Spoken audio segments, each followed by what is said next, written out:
Hi, I'm Mrs. Easley, principal at Graden Elementary School, and I'm going to read The Couch Potato, written by Jory John and illustrated by Pete Oswald. The Couch Potato. I'm a potato. Not a small potato like my brother, not a sweet potato like my mother, and not a mashed potato like my Uncle Stu. I'm a couch potato. Oh yeah, it's true. My favorite place to slouch is on the couch. I spend all of my free time sitting in this exact same spot. Why would I ever leave this comfy, cozy couch? It's got everything a potato could need. See, I have a remote control, and a video game, and headphones, and this popcorn, and this drink dispenser, and these slippers. Oh, and this. Check this out. This button activates a gadget that fetches me snacks whenever I want. Bam! Impressed? And I don't have to move an inch. Much easier than going to the kitchen.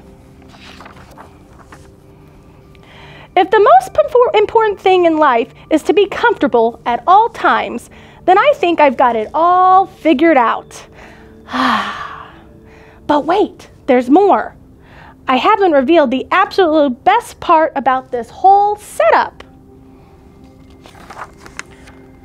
It's everything you see in front of me. Have a look around. Take it all in. Pretty spectacular, right? Yes, it's a sea of shimmering screens from wall to shining wall. What joy, what bliss. These screens feature my favorite shows. These screens have all my unanswered messages. These screens are where I play video games. And this screen is a live stream of my friend, my best spud of life. This is how my pals and I spend quality time together.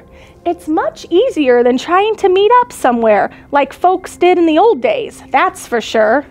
Hey, Spuddy. Hey, Paltato.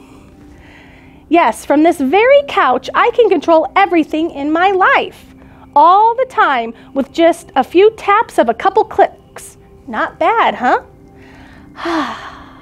Yes, sirree, this is the life. At least that's what I thought, until the other day. Something strange happened. There was a knock at the door. It was a delivery. Whoosh. Woohoo! It was my newest device, a video camera that would allow me to watch myself react while I was watching all of my favorite shows. All I had to do was plug it in, and my room, ta-da, my kingdom would be complete. But suddenly, pew! Everything went dark. Look out! Coming through! Whoops! Uh-oh! Ah! Whoomp! I made it to the window. I pulled back the curtains.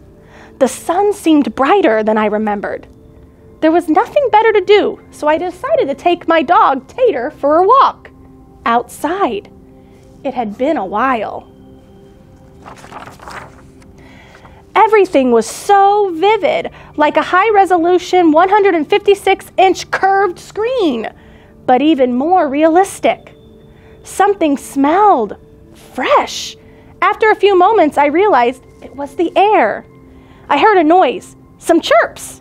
Was it a ringtone, perhaps? No. I looked up to see some birds. I wandered down the street from block to block and across the neighborhood. Eventually, I found a park with a hill. There was a massive tree on top. It looked like a desktop background, only it was real. Neat. I leaned against the tree. It wasn't as comfortable as my couch, not even close. But after a while, it wasn't bad.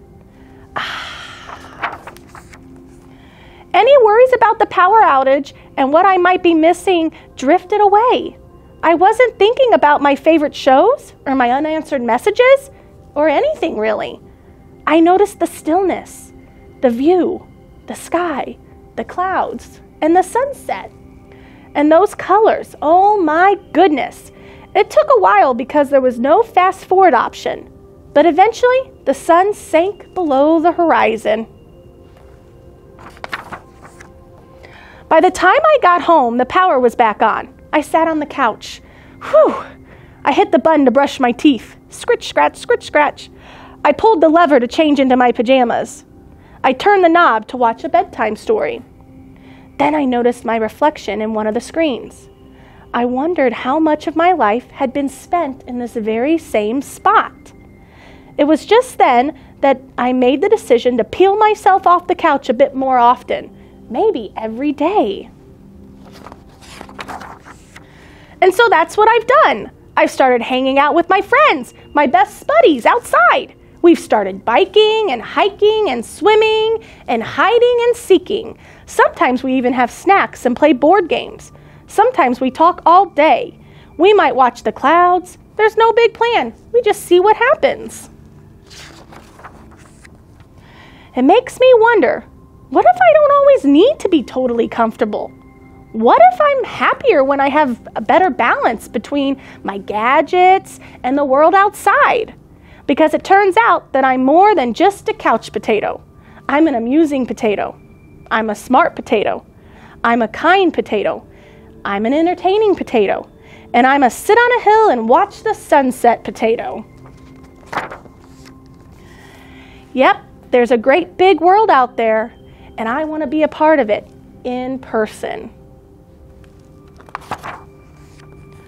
But don't get me wrong, at the end of the day, after I run and played and talked and laughed with my friends, I still think it's awfully nice to slouch on the couch.